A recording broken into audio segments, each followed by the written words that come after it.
Good afternoon, everyone.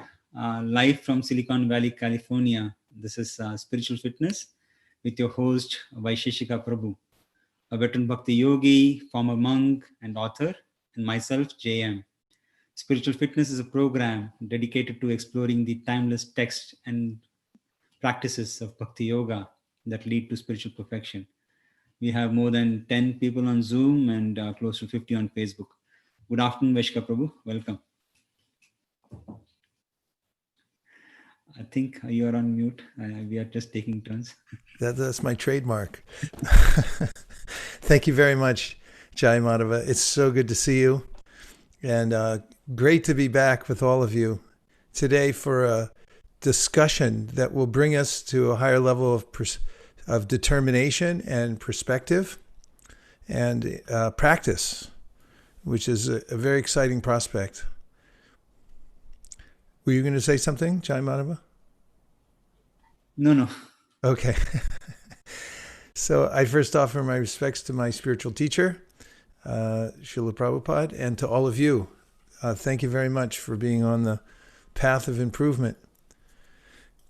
And thinking about the introduction, you mentioned that I was a former monk. Yes, I lived in an ashram for 13 years, from the time I was 16 years old, and I learned a lot of lessons from that have served me throughout my life.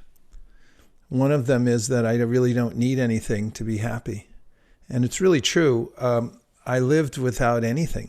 I didn't keep money, and I didn't have any more possessions than I really needed to do any service that I was doing on a regular daily basis. And I was unencumbered and happy. So in today's subject, which the poster for today, made by Jai Madhava's son, which is really nice. I see this gentleman warding off a fearsome-looking creature with a whip, and the header is "Get your mind on the Do-Not-Call Registry." And this is the topic for today. It's a question also: is your mind a pesky telemarketer peddling fear and unnecessary necessities? I picked up that phraseology, unnecessary necessities, from my teacher, who used it quite frequently, which causes you to double back, doesn't it, when you hear it? And then you look at it and say, if it's a necessity, how could it be unnecessary? Well, that's an interesting point that one could ask oneself. And there are several ways in which we can refine the way we think and live so that we're not overburdened by what the mind brings us and just blindly accept it. So first, let's just take a moment, because it seems like today's a day off, and we could take a few minutes just to relax into a state of focused awareness, which is always refreshing. And if you would, just sit up in a relaxed way, but a little bit straighter than you were a second ago, and close your eyes and focus on your breath.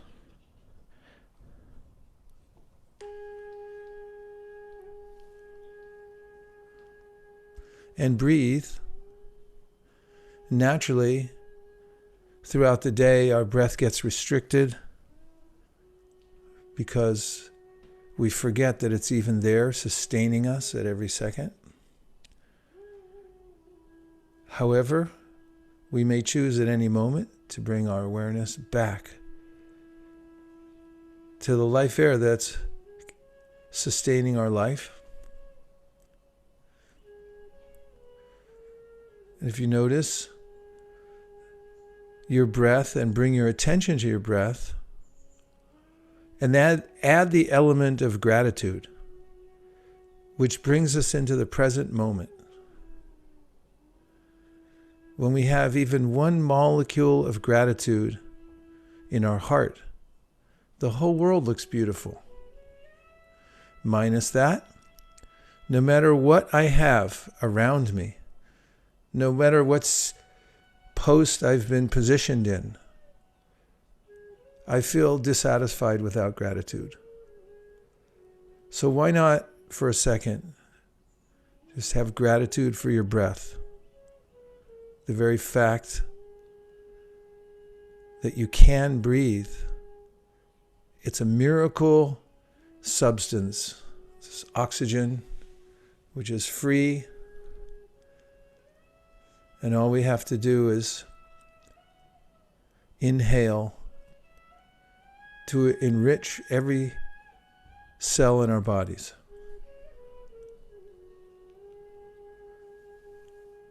And relax and breathe.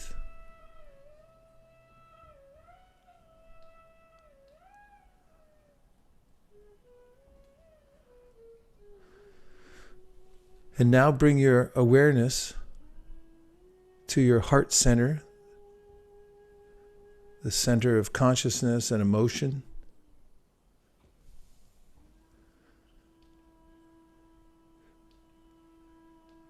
In the Srimad Bhagavatam, it is said that within the heart region, the chakra area of the heart,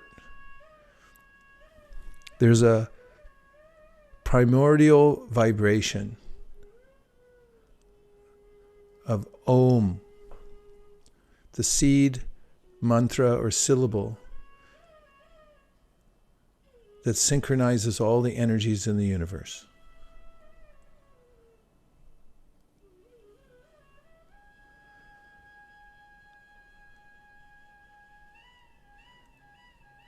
And as you're aware of your heart center, just notice any of the desires you may have that are pulling your attention one way or another.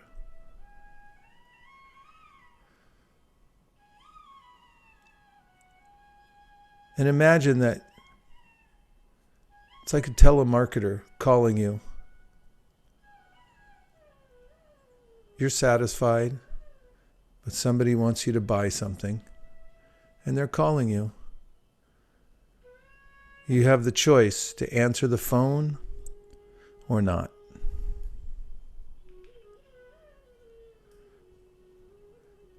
And for a while, give yourself permission just to be. You don't have to become something. You already are something. You don't need to obtain anything. What you are is sufficient. You have enough.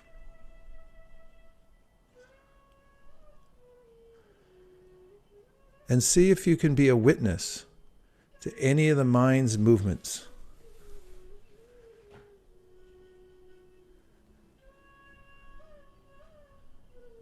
Continue breathing, relaxing, but keeping a sharp awareness of the thoughts that are in your mental system.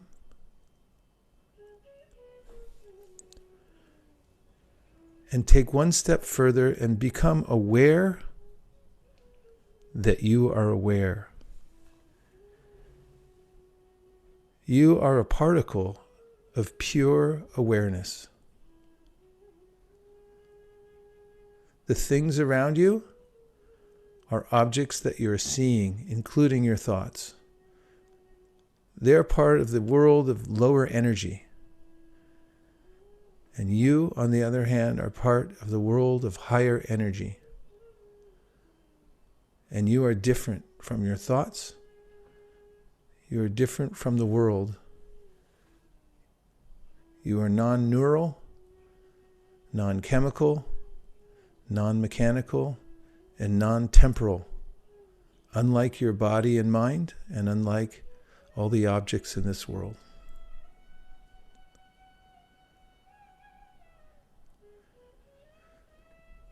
Make your breathing a little bit deeper so that you don't become drowsy.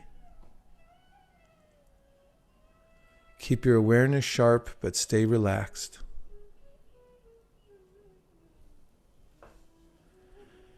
And as you keep your eyes closed and your awareness fixed, bring it back to the heart chakra. And together, we'll say the syllable Om.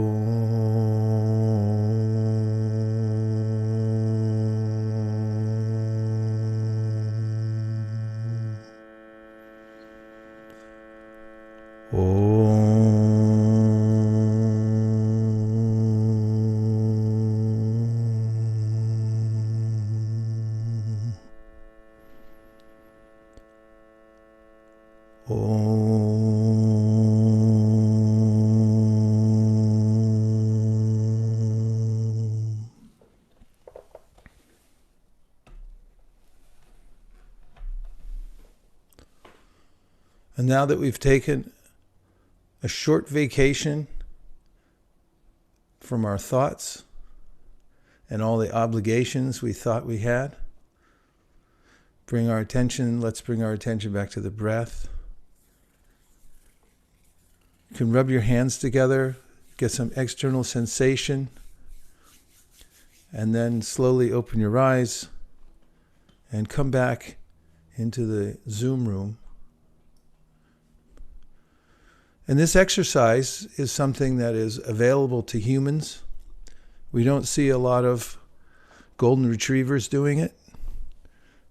Lizards may appear to be doing, but it's, according to the Vedas, not the same.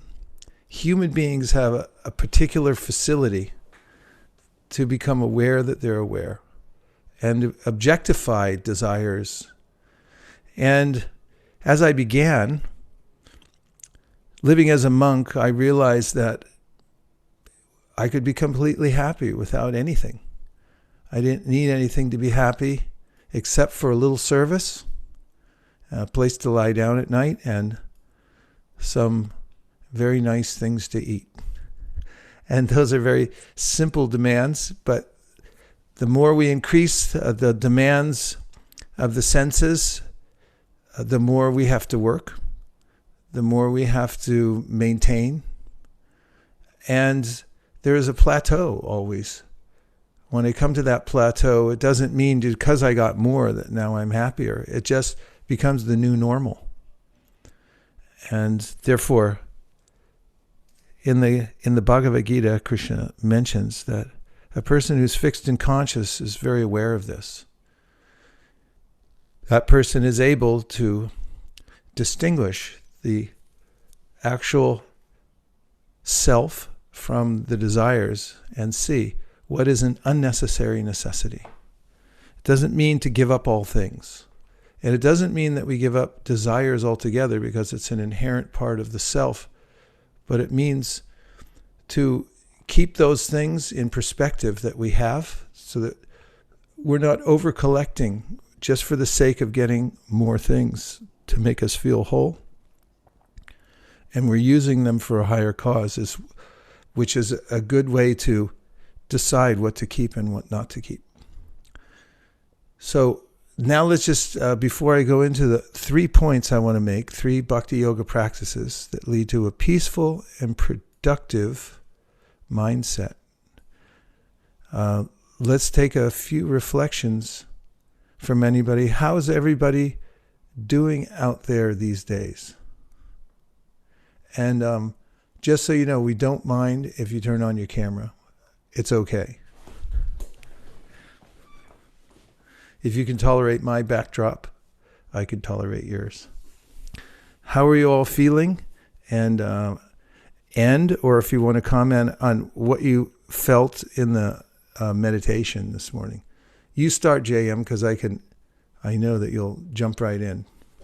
Yeah, I was just reflecting on the point you made about unnecessary necessities, where how a want becomes a need, then we can't no longer distinguish, I need it. So trying to distinguish between what you truly need and what you truly don't want. For example, right now, we are all shelter in place mostly at home. So all the travel outside, of course, it is important, but is it? It's at least not in the realm of need. We can still be alive without it for temporary, at least. So just reflecting on that point of unnecessary necessities, because it kind of catches. And Yeah. focus on that. It seems like we all got a little time out here, and you get to sort of distinguish what we've needed before. Yes, thank you very much. This is part of the practice of yoga, actually. It's called deliberation, and through deliberation, deciding what's most important, one can develop what's called vivek, or the power of distinction. And it's very important because without considering ahead of time what's important to me and what has higher value and what has lower value, I can easily grab onto things that have lower value. As Jim Rohn used to, or as Stephen Covey used to say, the main thing is to keep the main thing the main thing. I love that mantra. The main thing is to keep the main thing the main thing.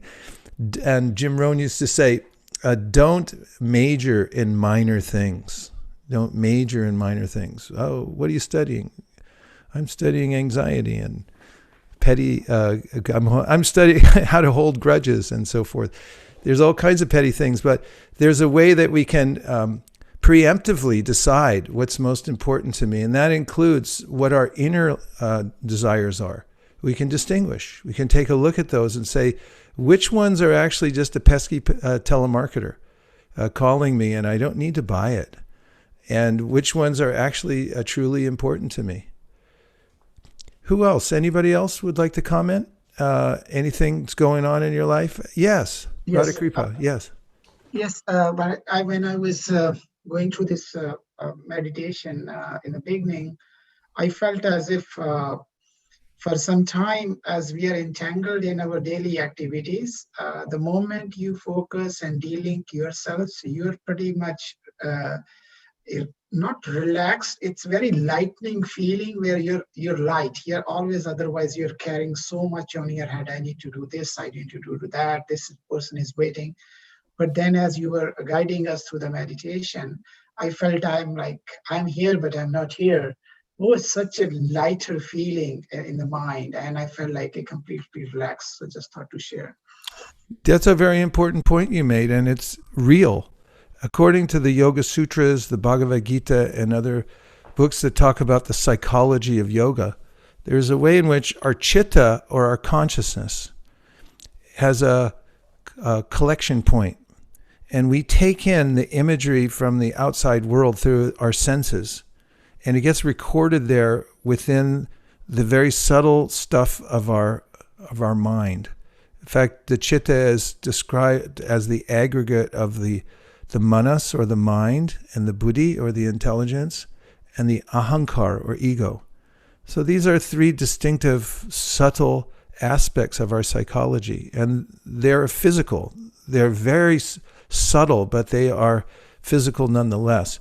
And just as when we do some digital work and it gets recorded in a cloud, or when, if those of you who are old enough remember cameras, kids out there, there used to be cameras, and we put in a roll of film, actually, and we'd take a picture, and it would make a photographic imprint of light, varieties of light. It's now done digitally, but it was done somewhat chemically back then, and it would get taken to a lab, and then it would get developed.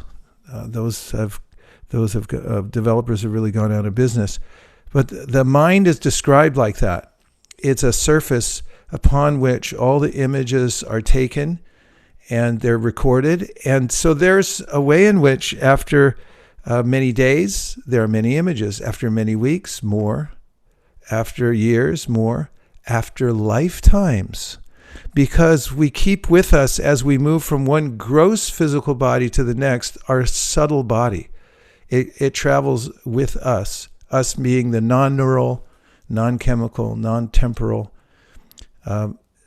entity that's within this physical apparatus and the biomechanical engineer robot we call the body. And when we move from one place to the next, we bring that imagery with us. In fact, there's a story in the ancient Purana, called the Puranas, recorded histories of those people on spiritual paths that go back tens of thousands of years. And there was a great sage who had attained perfection in meditation. And if you read the Yoga Sutras, you'll find that the last third of the book is about the ways in which, when one's mind becomes very subtle, one is able to see things that one never saw before. One of the things that one can see is one's previous lifetimes. As clearly as this is stated by Patanjali in the book, one looks into a clear pond and sees the pebbles at the bottom, so one can see the series of lifetimes one's been through. So this sage is said to have lived or become aware of 10 kalpas worth of lifetimes. So for you mathematicians and those of you keeping score out there, one of the a kalpa, 311 trillion years. A kalpa, the extent of the lifetime of one universe, according to the Vedas. And so he was aware of his sojourn in the material world for 10 of those. So 311 trillion times 10. How many lifetimes that is inconceivable. So all of that information is recorded in the Chitta at no extra charge. You don't have to call in and ask for more space. That's how amazing our minds are, much more subtle than the cloud, I suppose.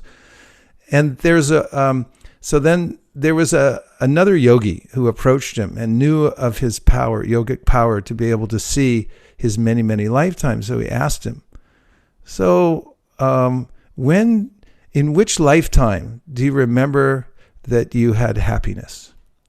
And the sage answered, it was all suffering. There was no happiness.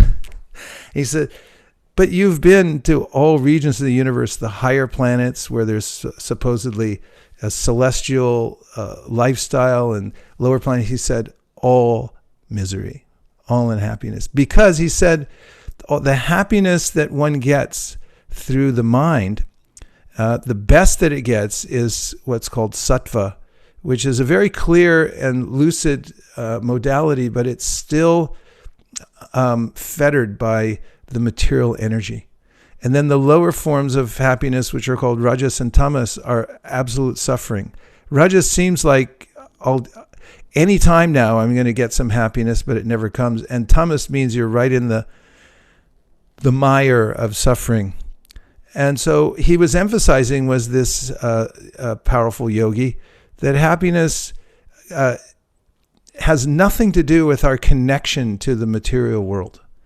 And that's an interesting concept for deliberation, that I don't obtain my happiness from something outside myself. Myself is something that's non-mechanical, non-neural, non-chemical. It has nothing to do with the combination of things put together. And if I'm able to get that in my life, then I'll be happier. It's a state of being which is purified and which is not touching the material energies. So this is a deliberation that is also mentioned in the Bhagavad Gita for us to manage our expectations, that from the topmost region of the universe down to the lowest, all are places of struggle as long as one's attached to the concept that by combination of myself and the material world that I'll find happiness. These are very stark statements I'm making here, so I'm hoping someone will challenge me now and say, what are you talking about? Would somebody like to do that? Okay. Yeah, okay. This is Jasmine. Hey, Jasmine. Hey there. Go for it. So, hey. I was absorbing your words, and I consider nature part of the material world. And I find, I don't know what the right communication is, but when you're kind of one with nature, I think you find your natural rhythm, heartbeat, and I would say that's a state of being happy. but that's also the material world. Yeah, very true, and a nice observation. When we have more awareness of our connection with the natural universe, this is a state of sattva. As we've mentioned in other classes, and the Bhagavad Gita goes in detail, there are 3 modalities in this world. The lowest is called tamas, or darkness. The middle is called rajas, which means intense desire or endeavor. And the topmost is called sattva, which is the clearest of all the modes, and through which we attain lucidity, virtue, and so forth. And in that mode, we can perceive, for instance, the oneness of all beings. Mm-hmm. In Rajas, there's a way in which we discriminate between one body and another. Much the topic today, and the way people are re-examining how we got into this kind of strange way of discriminating against all kinds of other entities, and seeing that, they're different from me. So this is a rajasic way of looking at things. Sattva is a very clear mode. However, the point that yogi was making, and that you're making also, is nature is also part of the material world. And I don't know if you've ever watched the Nature Channel before, but we can romanticize nature and say, oh, it's very beautiful. But if you watch how much carnage there is in any daily photo shoot in the natural world, you'll notice that it's there are the kinds of struggles that go on due to our contact with the material nature. So there are relativities of happiness in the material world, but this is often compared to if you're in prison and then you're offered a better cell. You say, here, how about this one? This one has linoleum on the floor instead of cement. And then you're like, yeah, that is better. And somebody objectively might then say with discriminations like, well, what are you talking about? It's better. You're still in prison. Right. So from the yogic point of view, whatever it is, rajas, tamas, or sattva is still prison. But sattva is better, no doubt, because there's a doorway there through which one has a little more freedom of movement. In rajas, we're like a hamster on a wheel. We're just running after the next thing. And we don't have the kind of perspective to see causality. In sattva, we understand if I do this thing, then the result is going to come eventually. I'm really aware of that now because I planted a lot of seeds early on at the beginning of the pandemic. And now the fruit is coming like anything. There's a lot of zucchini out there. And it came from one tiny little seed. Yeah. And in sattva, we consider through deliberation that whatever I do in this world, whatever I let into my consciousness, the way I'm interacting in the world, that's planting these seeds, and it's going to have a result. Thank you. Thanks, Yeah, Jasmine. like good to see you. Thanks for your feedback. Yeah. What other observations do some of you have? We're just here in a relaxed Zoom room. You can say whatever you want, but what did you observe so far from the conversation? Anything you want to feed back? Or anything about your life that you want to just bring up? I was thinking a little bit about something you mentioned earlier where you said, oh, when you were a monk, you had very little possessions, but you were happy because you had a place to lay your head. Yeah. I was never a monk, but I remember when I was in the military, we had next to nothing and were paid next to nothing. But we would have some of the best fun times. I still have lifelong friends from it. And we'll joke about how poor we were and how little we had and how much fun we still managed to make out. BJ, it's almost the same. I've met a lot of people coming out of boot camp back in the old days. And, they shave their head. I used to shave my head. I mean, I still do. These monk habits, they hang on for a long time. And they were regulated in the military. Everyone got up early, no exceptions. Same in the ashram. We get up at 3:30. That's just when the bell rings. And there's a way in which a drill sergeant will be very demanding and make sure everyone's regimented and so forth. And these kinds of regulations, actually, they do bring out some sattva. We talked about that last class, about how regulating the senses brings sattva. So thanks for your observation. Anybody could do that in their own life. Of course, it helps if you have some kind of coach or you're working with a group, because it's hard by yourself sometimes to get regulated.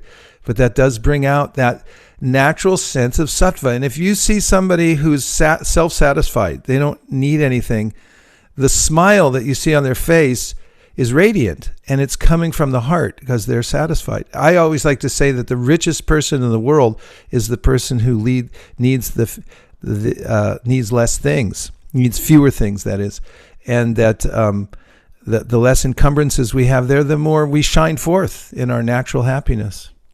Yeah, thanks, PJ. Yeah, thank you. Yeah, part of deliberation really is what we're doing right now. It's taking time in a group to discuss from different angles of vision of what our necessities, what our priorities, and so forth. You'll notice in the word deliberation, the word Libra is there. Libra in the zodiac sign is the pan scales. It's got two sides and you're weighing them.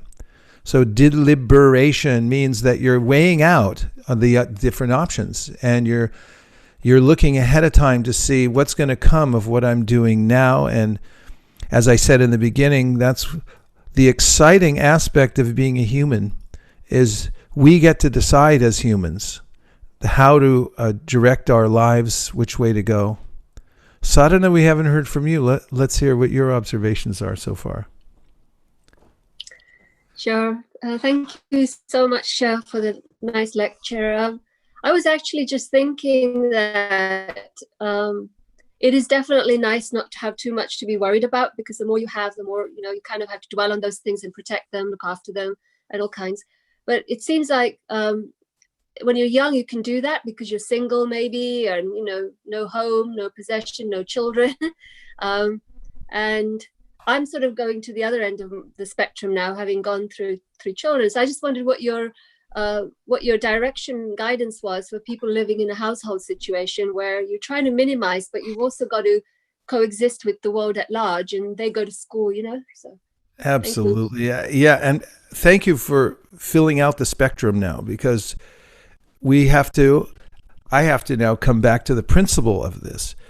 The principle is not that we get rid of all our stuff. And actually, the example I gave of being a monk, and BJ gave about being in the military and feeling a modicum of happiness because our lives were simpler, is valid, but it's not the exact principle. The exact principle really is when I'm using whatever I have for a higher purpose, then no matter what I have is not a burden. And this is in Sanskrit called yukta Vairagya. So this very interesting concept. It almost seems paradoxical because Vairagya means giving up the world. But yukta means putting it in the right place, and connecting it properly. So let me say what I mean. You're standing in line, social distancing, and you see somebody drop a diamond ring on the ground. 3 choices.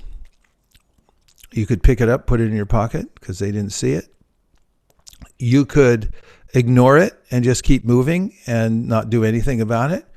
Or you could pick it up, tap the person on the shoulder and say, hey, you dropped your ring. So morally, ethically, the third option is the best. And if we expand this into a worldview, the world isn't ours to reject or just leave it alone. It's also not ours to enjoy because it wasn't left here for us to exploit. We're supposed to use it judiciously according to our needs. But the third option, which is to use it in service, and whatever we have that can be used in service then becomes spiritualized. And an example that my teacher used to give is if you take an iron rod and you put it into fire, after some time, the iron rod turns into fire. It transforms the material element into something else.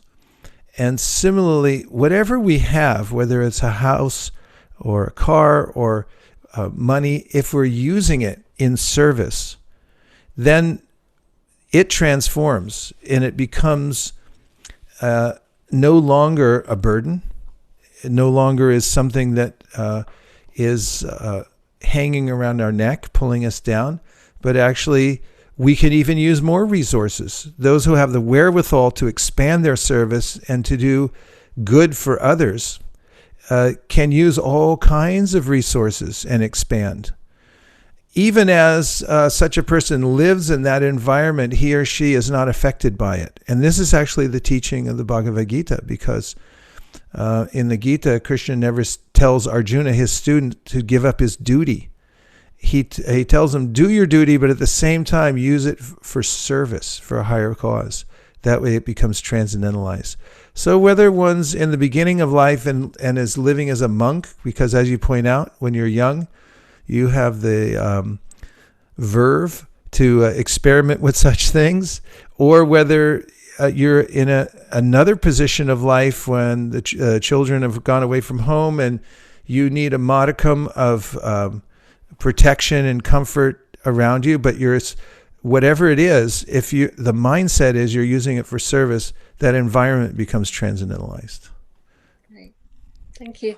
No, thank you for bringing up the perspective. So you're Is it just- sharing. Oh, Go ahead. No, after you, Jasmine. okay, thanks. I was just going to say your sharing reminds me of this tiny little plaque I found that said, the meaning of life is to find your gift.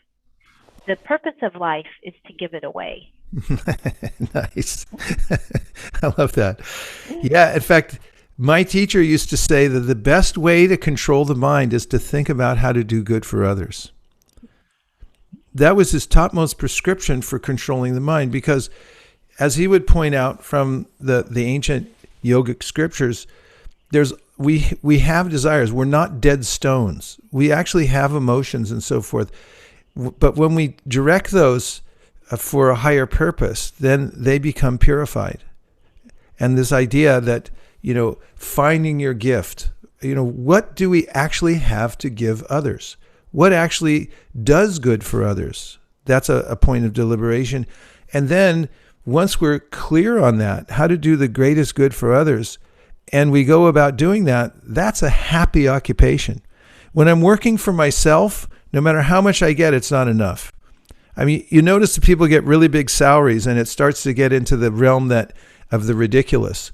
Like, I mean, who needs more than, $2 million a year? But then people might start arguing is like, well, how come he got $2.5 million? And I mean, some social studies have shown that we really only need about 175, maybe Bay Area, it's a lot more than that, I don't know. But the fact is that once you get to a certain point, more is not going to make you any happier.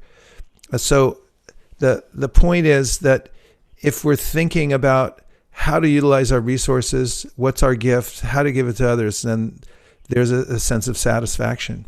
In fact, you'll see the moniker on my website and everywhere else is Selfless Service. Do selfless service, because through selfless service, we actually feel naturally happy. How to do good for others.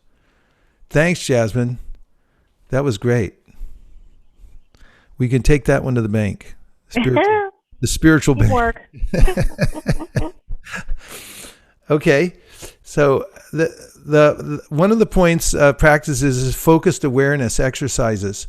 So starting in the morning is a good time to do focused awareness exercises, and waking up is a really big part of yoga.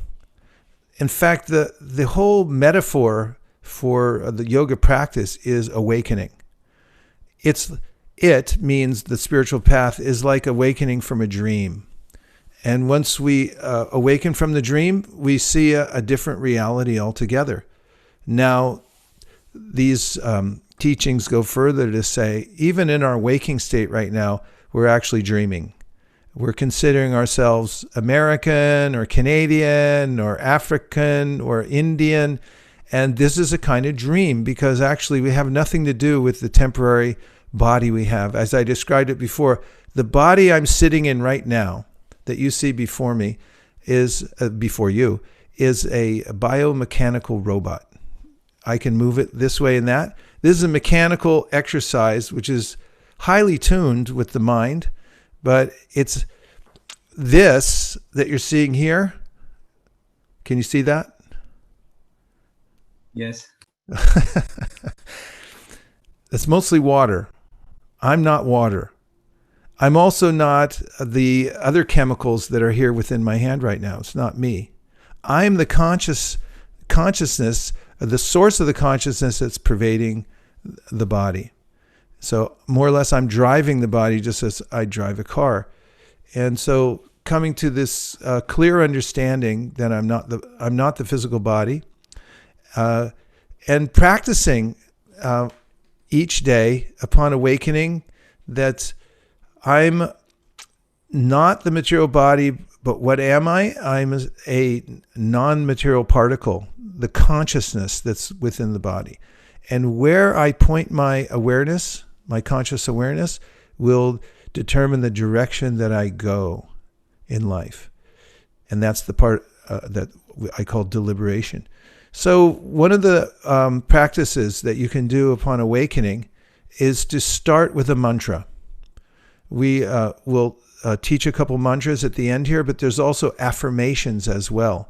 So when you start at a very conscious and aware state of mind, as soon as you open your eyes, you start your mantras or your affirmation, then you'll notice that you come to a higher level of purpose when you first start.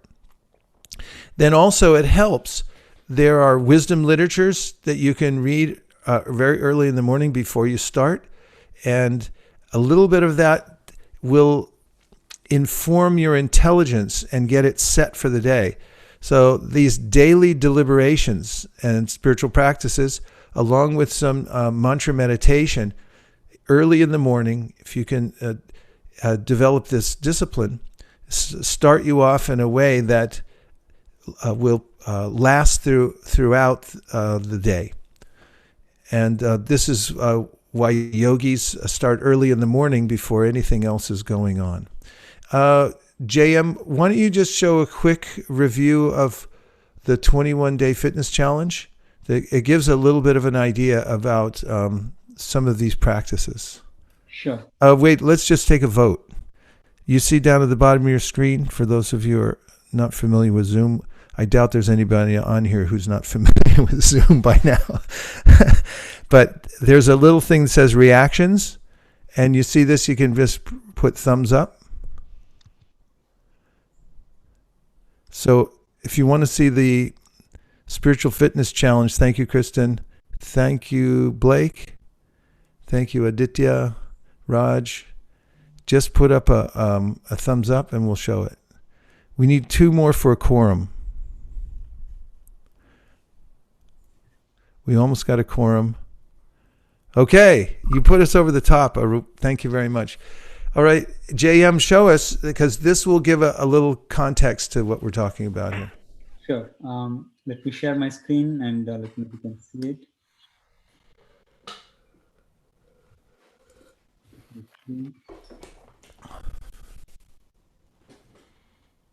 Able to see the screen or not yet? I can see it. So if you visit vaisheshikadas.com, then on the right you'll see a menu option. Within that there is next steps and spiritual fitness challenge. So you can access the spiritual fitness challenge through this menu option. And once you come to that page, it gives an overview of what the challenge is, basically various body, mind, and spirit activities that you can perform on a daily basis, so that you can build these habits of spiritual perfection that you want to build to. There is a link here which you can use to submit the tracker. So I'll come to that in a second. Also, whoever is participating in the challenge, they can see their progress through this dashboard as well. So first is the body related, the activities which helps you maintain a healthy body, including regulating sleep or waking up early to see the sunrise, as Vaish mentioned. So that the description of it, why it's important. Eating healthy, eating a rainbow diet, so that it's balanced and can give you the energy that you need.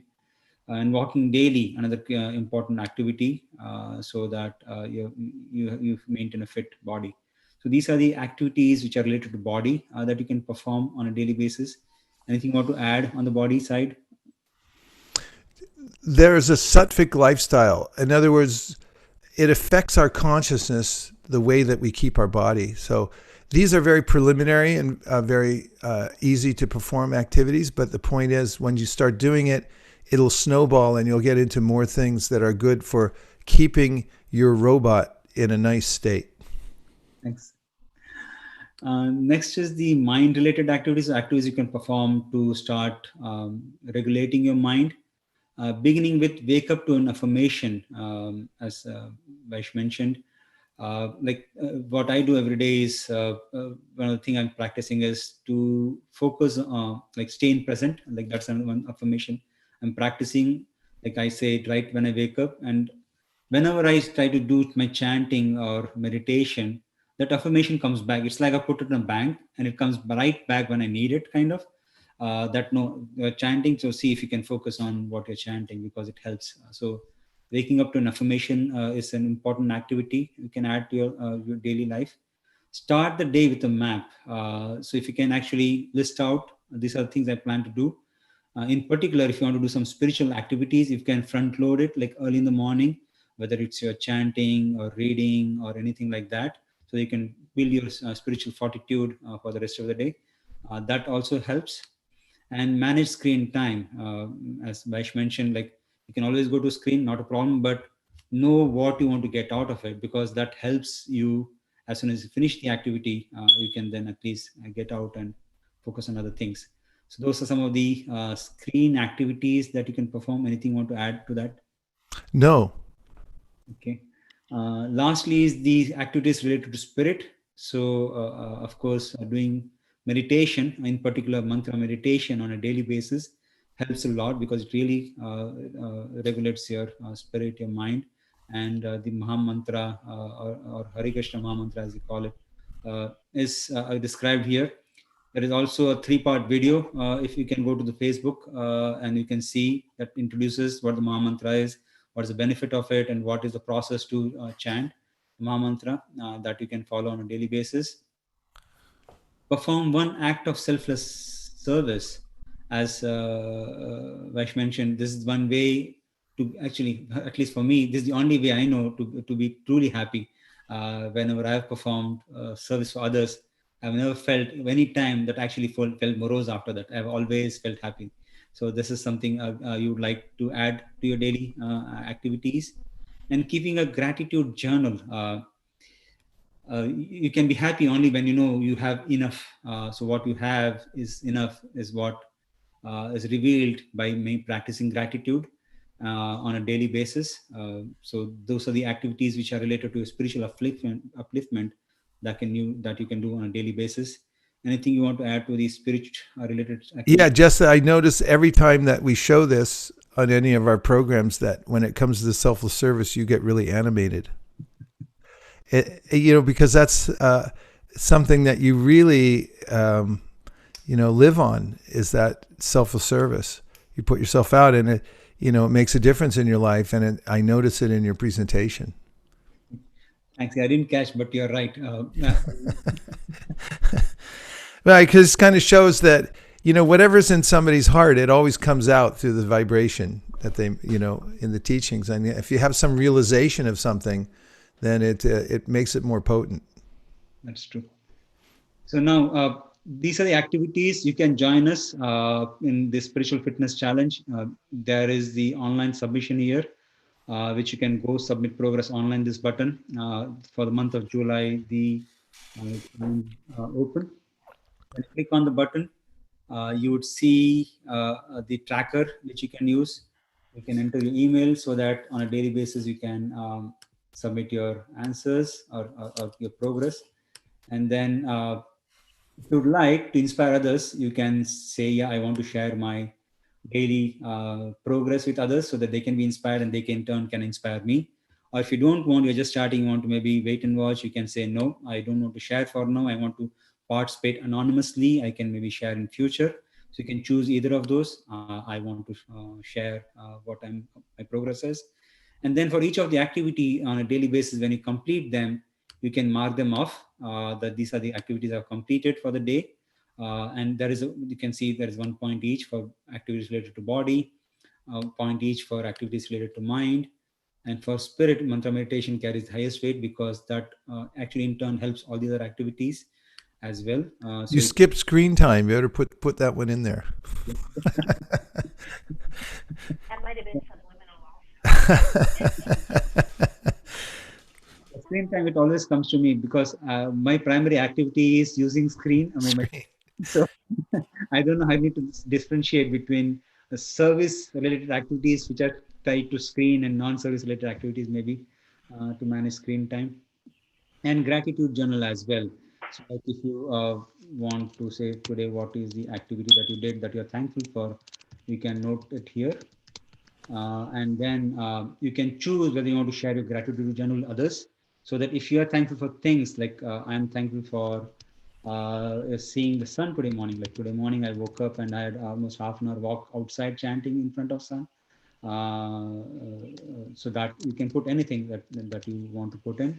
And if you want to share with others, you can say, yes, I want to share others so that other people can know what are the various things one can be thankful for. Like it may be obvious, but sometimes it helps if others also point. Or if you don't want to publish, you can say no, and it won't be published. So you can choose what all you want to share, but it's important that you practice. So once you submit your activity, then you'll see a message indicating that you will receive an email where you can edit your response on a daily basis. You can submit these activities, and then you can see that an email has come that will contain edit response link. So this edit response you can use on a daily basis to submit your future responses as well. You can click on it. If you see that all the activities which are just entered now would still be available, which I can see. And then I can submit the next activity. So likewise, please choose at least 21 consecutive days that you want to participate, maybe beginning today. So because scientifically it takes 21 days to build a habit. So if these certain activities you can choose and perform 21 days, that will help. And you don't need to do all of them, even one each or some of them if you can do. That will help a lot. And on a weekly basis, we'll check in on this program so that we can share our realization with each other, or if you have any questions, you can ask, or you can even drop a note if you are not clear on any of the activity, and we'll be more than happy to answer those that you may have. Anything more you wanted to add on the tracker or the challenge itself? No, except that I like it. I like doing it too. It's very helpful. As soon as I have the tracker set up each time, then it's right where my mind goes. I like to fill in those blanks, and it gives us a sense of satisfaction, and it sort of naturally aligns my habits throughout the day. It's very good. And I'll be posting this also on the Facebook and website as well. So in case you want in future to see how to access it, how to fill it in, those instructions will be available as well. Great. Thanks for bringing that up and covering it again. Thank you. Thank you, Jasmine. Any other questions? No? Okay, thank you. Yeah, thank you very much, JM. So we talked a little bit about in the beginning the importance of deliberations, and when you deliberate, you become deliberate, and when you're deliberate, you know where you're going and why you're doing it. Your life becomes a lot more productive. As I advertised in this little flyer, your mind becomes more peaceful and productive, and really deciding ahead of time what's important. Even the exercise we did in the morning, which was or at the beginning, which was focus awareness exercises. It's really an exercise because our attention's being pulled in every different direction.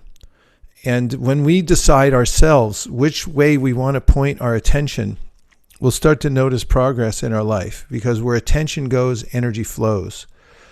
And if you decide ahead of time where you want your attention to be placed from moment to moment, and you have an overarching goal for yourself, you'll be far happier and more peaceful. We don't even notice often how many ways our attention's being pulled. And then there's this systemic underlying sense of anxiety because I'm not feeling nourished. So we have to nourish ourselves, and this is the practice of yoga, really, is to be very deliberate about it. So decide where you want your attention to go, and make choices that are based on developing your higher awareness. That is, your awareness of yourself, as opposed to the things around you that are ultimately superfluous.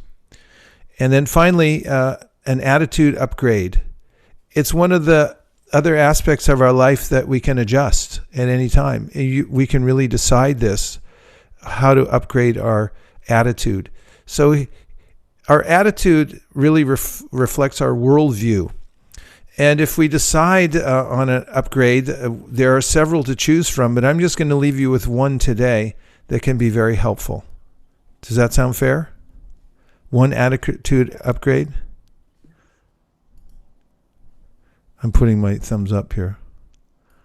I'm voting for it. Okay, 2 votes, 3 only. 4, thank you. Okay, here's a question to ask. It's a mantra, actually, you can ask yourself. In situations of reversal, did these come to anybody in their lives who's on this Zoom call today? Do you ever find reversals in your life? In other words, things don't go the way you thought they would. Has that ever happened to you? All the time. More than once? BJ, thank you. Now I don't feel so bad. All the time, almost constantly. So here's a mantra that you can use. In fact, there are 2 mantras, one at either end of the spectrum. One will make you more miserable and put you in more anxiety, and the other one will make you very thoughtful and will ultimately lead to feeling peace and you'll be more productive. Which one would you like to hear? Second one. Both sound interesting, don't they?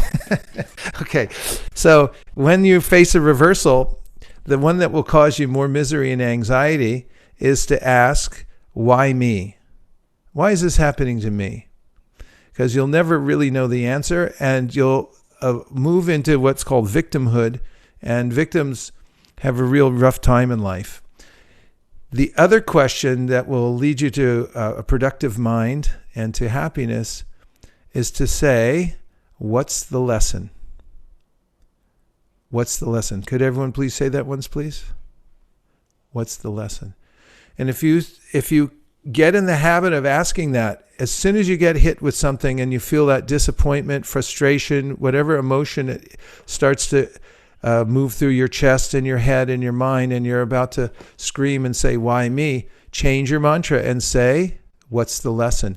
And you'll notice all of a sudden that your focus becomes quite different. You start to get into a more objective point of view when you start to philosophize like that by using the mantra. It's very powerful. So this is one of the attitude upgrades that you can apply many times throughout the day, and as homework for anyone who'd like to try it, is to test it out today. When the next time you find something that didn't go your way, you're going to say, what's the lesson? Thank you. Thank you. Okay. And now we're going to end the meeting. We have a few minutes left with some mantra. Mantra meditation is powerful because it adds the element of sound. Sound is the very subtle element that can either degrade us or it can uplift us. And some sound vibration that comes from beyond the 3 dimensions of this world, called the 4th dimension, and the vibration itself is from a different stratum. When we introduce that into our consciousness, we'll notice that it strips away a lot of the coverings and gives us the natural wherewithal to see things as they are, and therefore to make beautiful and well-informed choices. Okay, so the first mantra is age-old mantra which has been passed down. It's in Sanskrit, but I've spelled it phonetically, and it's Nitai Gauranga. Nitai Gauranga. So we'll try this together 10 times, the Nitai Gauranga, and I'm going to add just a little bit of a melody to it, but not too much, just so we have something to start from.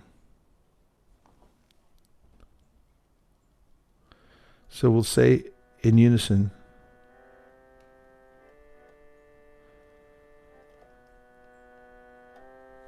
Nitai Gauranga, Nitai Gauranga,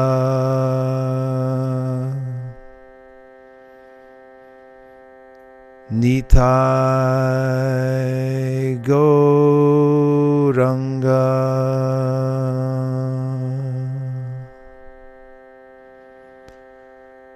Nitai Gauranga,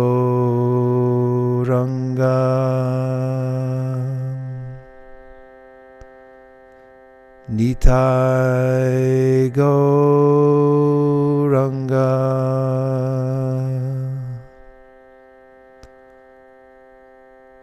Nitai Gauranga, Nitai Gauranga, Nitai Gauranga,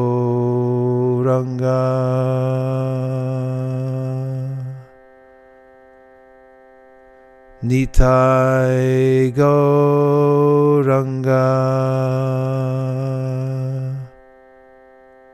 Nitai Gauranga.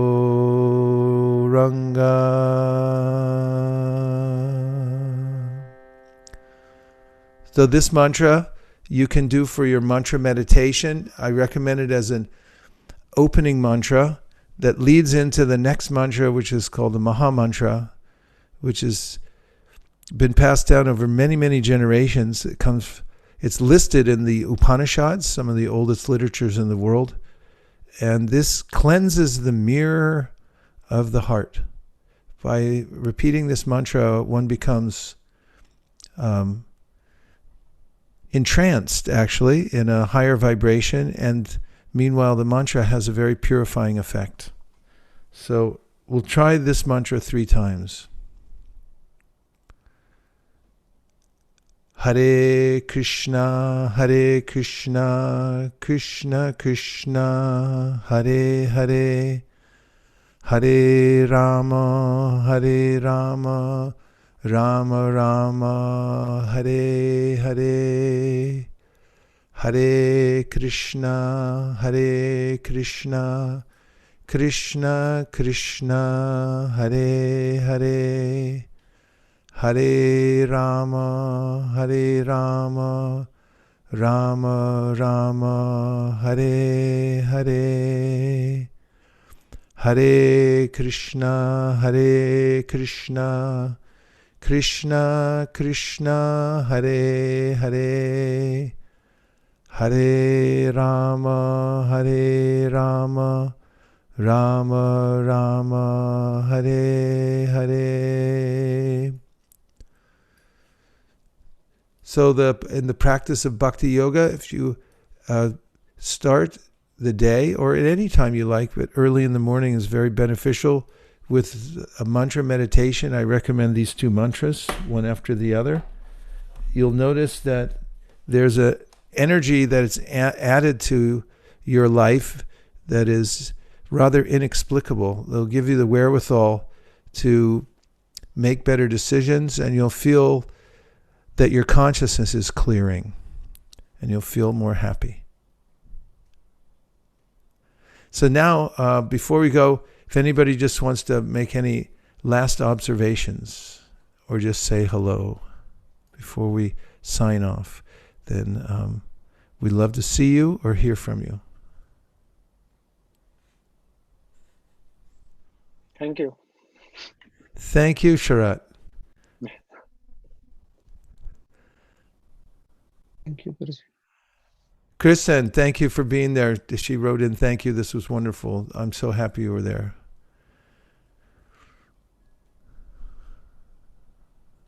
Thank you. Today was really good. Thank you. That's good. I'm so happy. It's good. Is everybody okay? You're all, Thank you so much. Yeah, thank you so much for being there. It's great to have you. Hoping that you're all well and happy and safe.